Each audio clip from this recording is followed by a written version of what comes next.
maisha ya mtu mmoja kupotea ni sawa na kupotea maisha ya watu wote. Qur'ani, Surat Al-Maida. Kwani tunaamini pahala pasipo na amani, haki haiwezi kudaiwa wala kupatikana. Naamini vitendo hivi ambavyo vimeleta maafa katika nchi yetu ni vitendo vya kulaaniwa na ni lazima vidhibitiwe na kuhakikisha havitokei tena katika nchi yetu. Alhamdulillahi Rabbil Alamin, wassalatu wassalamu ala ashrafil anbiya'i wal mursalin wa ala alihi wa sahbihi ajma'in, amma ba'd. Tamko la Baraza Kuu la Waislamu Tanzania BAKWATA na taasisi za Kiislamu nchini. Tamko hili linakuja juu ya yale yaliyotokea wakati na baada ya uchaguzi wa Oktoba 29, 2025. Baada ya kumshukuru Mwenyezi Mungu Mola wetu muumba na kumtakia rehma na amani kiongozi wetu Bwana Mtume Muhammad, sala na salam zimuendee yeye, masahaba wake pamoja na watu wa nyumbani kwake. Hivi karibuni taifa letu lilifanya uchaguzi mkuu wa kumchagua rais wa Jamhuri ya Muungano, rais wa Zanzibar, wabunge, wawakilishi pamoja na madiwani. Katika kipindi chote cha mchakato wa kuendea uchaguzi huu, tumeshuhudia kwa upande wa wanasiasa kuibuka kwa makundi mawili kwa ukubwa tofauti. Kundi moja likitaka uchaguzi ufanyike kwa mujibu wa katiba ya nchi yetu inavyotutaka. Kundi la pili likigomea kushiriki na kutaka wengine wasishiriki kutokana na kile walichokuwa wanakieleza madai ya mabadiliko waliokuwa wanayataka yafanywe kwa namna wanavyotaka wao. Na kutokana na hali hii, kundi hili mpaka tulipoingia kwenye uchaguzi wao hawakushiriki katika uchaguzi wetu wa mwaka huu 2025. Tarehe 29 Oktoba ndio siku iliyokuwa ya kupiga kura na kura zilipigwa na uongozi kupatikana. Kuanzia siku ile ya kupiga kura, kulizuka genge lilokuwa likiwatisha watu kwa kupora mali na kuharibu mali pamoja na miundombinu mbalimbali, kuchoma moto vituo vya mafuta pamoja na ofisi za umma. Katika siku hizi za uhalifu huu, Watanzania wakagawika katika makundi yafuatayo: kundi la waliofanya uhalifu, kundi la waliochukizwa na uhalifu uliokuwa ukifanywa, kundi la waliofurahia uhalifu na uvunjifu wa amani uliotokea, kundi la wachochezi wa ndani na nje ya nchi yetu wakiwemo mpaka wale ambao si wa Tanzania. Pia kukawa na kundi la serikali na vyombo vya dola na kundi la wanasiasa kwa mitazamo tofauti. Wakati haya yakiendelea, vyombo vyetu vya ulinzi na usalama vilitoa tamko kuhusu kile kilichokuwa kinaendelea. Mkuu wa majeshi nchini alitufahamisha kuwa kile kilichokuwa kinaendelea ni uhalifu na watekelezaji wa uhalifu huo ni wahalifu, na hapa na nukuu: ndugu wananchi, itakumbukwa kuwa jana tarehe 29 Oktoba 2025 nchi yetu ilikuwa na zoezi la uchaguzi mkuu. Wakati zoezi hilo likiendelea, kulitokea vitendo vya kihalifu vilivyotekelezwa na baadhi ya watu wahalifu wasiolitakia mema taifa letu katika maeneo mbalimbali ya nchi. Vitendo hivyo vilihusisha uharibifu wa miundombinu ya umma, mali za umma na za watu binafsi. Vitendo hivyo ni uhalifu usiokubalika ambao lazima ukomeshwe mara moja, mwisho wa kunukuu. Kutokana na vitendo hivi vya kihalifu ambao vililazimu vyombo vyetu vya usalama kudhibiti hali hiyo, ndani yake kukatokea vifo vya watu wasio na hatia na wengine kupata ulemavu wa kudumu pamoja na uharibifu, wizi na upotevu wa mali. Yote haya yakisababishwa na genge lililokuwa likifanya fujo, wizi na uharibifu mkubwa wa mali na miundombinu. Sisi kwa umoja wetu tunalaani vitendo hivi vya kihalifu ambavyo udhibiti wake umepelekea vifo vya watu wasio na hatia. Sisi kwa umoja wetu tumeumia sana kwa haya yaliyotokea, hasa maisha ya watu yaliyopotea kutokana na vitendo hivi vya kihalifu. Kwani mafundisho yetu yanasema maisha ya mtu mmoja kupotea ni sawa na kupotea maisha ya watu wote. Qur'ani, Surat Al-Maida, aya 32. Kama ambavyo katika aya hii pia inaeleza, yeyote mwenye kuokoa maisha ya mtu mmoja ni sawa ameokoa maisha ya watu wote.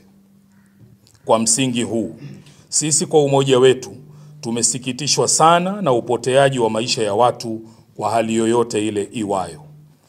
Na ndiyo maana kwa sababu ya kuchelea mambo kama haya, sisi kwa umoja wetu kipindi cha kabla ya uchaguzi tumefanya kazi kubwa ya kuhimiza juu ya umuhimu wa kutunza amani ya nchi yetu, na pale inapobidi kuna haki zinadaiwa, basi haki hizo zidaiwe katika taratibu ambazo hazitoleta uvunjifu wa amani na kupelekea maafa makubwa kama haya yaliyotokea katika nchi yetu. Kabla ya zoezi la uchaguzi mkuu, tulitumia muda mwingi kuwaasa waumini wetu na Watanzania kwa ujumla kuitunza na kuilinda amani ya nchi yetu, pamoja na kujiepusha na vitendo na maneno ambayo yanaweza kuwa cheche ya kupelekea uvunjifu wa amani. Sisi kwa umoja wetu tunaendelea kushikilia msimamo wetu wa kujali na kusimamia na kuilinda amani ya nchi yetu, kwani tunaamini pahala pasipo na amani haki haiwezi kudaiwa wala kupatikana. Haki ni mchakato, process, na kwa msingi huu haki ili ipatikane inahitaji wakati na pahala, time and space. Na ili pahala pa kudaia haki paweze kufanya hivyo, amani inahitajika kwanza, ndipo haki iweze kupatikana. Pahala penye fujo, vurugu na watu kutishiwa mpaka kukatwa sehemu za miili yao, pahala hapo kamwe hapawezi kuwa na mazingira sahihi ya kutoa hiyo haki inayodaiwa. Sisi kwa umoja wetu tunaamini vitendo hivi ambavyo vimeleta maafa katika nchi yetu ni vitendo vya kulaaniwa na ni lazima vidhibitiwe na kuhakikisha havitokei tena katika nchi yetu. Lakini pia sisi kwa umoja wetu tunaitaka serikali ifanye uchunguzi wa kina juu ya kina nani ndio walikuwa vinara wa kuchochea vijana wetu katika kufanya uharibifu huu mkubwa kuwahi kutokea katika nchi yetu mpaka kufikia maisha ya watu kupotea. Sisi kwa umoja wetu tunaiomba serikali kuwaangalia wale wote ambao kwa namna moja ama nyingine wamekumbwa na maafa haya na wala hawakuhusika kwa namna yoyote ile, kuwaangalia kwa jicho la huruma pamoja na kuwafariji. Sisi kwa umoja wetu tunaisihi serikali katika kipindi hiki iangalie pale panapohitaji suluhu pafanyike suluhu, kama mafundisho yetu yanavyosema, na suluhu ni kheri. Qur'ani sura An-Nisa aya 128. Huu uliopelekea maafa haya. Sisi kwa umoja wetu tumekusanyika hapa kwa lengo la kumuomba Mwenyezi Mungu aendelee kuilinda nchi yetu na watu waovu, na pia awasamehe wale ambao hawajui walifanyalo, lakini pia wale waliofariki na wasio na hatia awalipe kwa namna apendavyo, kwa hakika yeye ni mwingi wa rehema na kurehemu. Sisi kwa umoja wetu pia hatuoni kuwa ni busara wala hatuoni kuwa ni afya kwa umoja wetu na mshikamano wetu katika nchi sisi kuitwa wajinga kwa sababu tu tulikuwa tukihimiza amani. Sisi kama sehemu ya jamii katika nchi yetu siku zote tumekuwa mstari wa mbele katika kusimamia na kuhimiza amani katika nchi yetu, hata pale ambapo kufanya hivyo kunapokuwa kuna tulazimu kukubali maumivu makubwa, lakini tulikuwa tayari kufanya hivyo. Tunataka tueleweke na viongozi wa dini wenzetu kuwa sisi sio wajinga, na hatuwezi kuwa wajinga kwa sababu ya kuzungumzia na kuhimiza amani. Kama ambavyo pia kiongozi wetu Mheshimiwa Mufti na Sheikh Mkuu wa Tanzania pamoja na viongozi wengine kamwe hawawezi kuwa wajinga kwa sababu ya kusimamia suala la amani katika nchi yetu, amani ambayo ikiwepo tunanufaika na kufaidika nayo sisi sote. Ifahamike pia kuwa sisi kwa umoja wetu tukiongozwa na kiongozi mkuu wetu wa kiimani hatujawahi hata mara moja kuzuia watu wasidai haki zao wala kufuatilia haki zao kwa kufuata taratibu tulizojiwekea katika nchi yetu. Sisi kwa umoja wetu tunaamini kuwa ndani ya nchi yetu kuna haki mbalimbali ambazo zinadaiwa kutoka kwa makundi mbalimbali na wakati mwingine kutoka kwa mtu mmoja mmoja. Na kwa hivyo tunawaasa wale wote wanaojiona kuwa wanazo haki wanadai kutoka serikalini au kokote kule ndani ya nchi yetu, hata mara moja kudai haki hizo isiwe sababu ya kufanya vitendo vya kihalifu na kudhuru wengine. Mafundisho ya dini yetu yanatutaka mara zote tuhakikishe kuwa hatumdhuru yeyote na wala sisi wenyewe tusijidhuru. Amesema Bwana Mtume sallallahu alaihi wasallam, usidhuru wala usidhurike. Tunasisitiza kuheshimiana, kuthaminiana na kusimama pamoja katika kudumisha amani, umoja na mshikamano wetu, bila ya upande fulani kujiona kuwa wao ndio wana haki zaidi na nchi hii kuliko wengine. Kama ambavyo sisi kwa umoja wetu tunaamini kwa dhati kuwa katika nchi yetu hakuna raia daraja la pili kwa sababu ya dini, kabila, wanakotoka au rangi yao.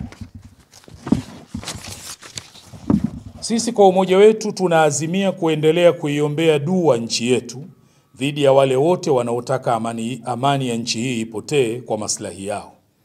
Na Mwenyezi Mungu atubainishie wale waovu, tuwajue na kuwatambua, na atuonyeshe haki katika sura yake ya kweli na aturuzuku kuifuata, na atuonyeshe batili katika vazi lake la uovu ili tuweze kuisitisha.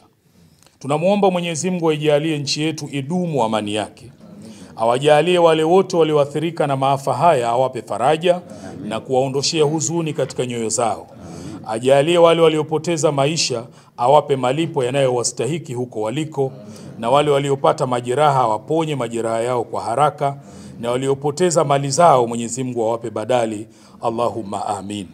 Tunatoa wito kwa Waislamu na Watanzania wote katika kudumisha amani, mshikamano na umoja wetu wa kitaifa, kwani kwa kufanya hivi kuna maslahi kwetu sote. Na mwisho kabisa, tunatoa pongezi kwa Rais wa Jamhuri ya Muungano wa Tanzania, makamu wa rais, lakini pongezi pia kwa mwanasheria mkuu wa serikali, pongezi kwa spika, pongezi kwa waziri mkuu, wabunge na madiwani wote ambao hawa watatutumikia katika kipindi cha miaka 5. Tunawapongeza, tunawaombea kheri. Mwenyezi Mungu awajalie, awazidishie hekima na busara katika kuliendesha taifa letu kwenye namna nzuri anayoipenda Mwenyezi Mungu na kuiridhia. Wabillahi tawfiq. Asanteni kwa kunisikiliza.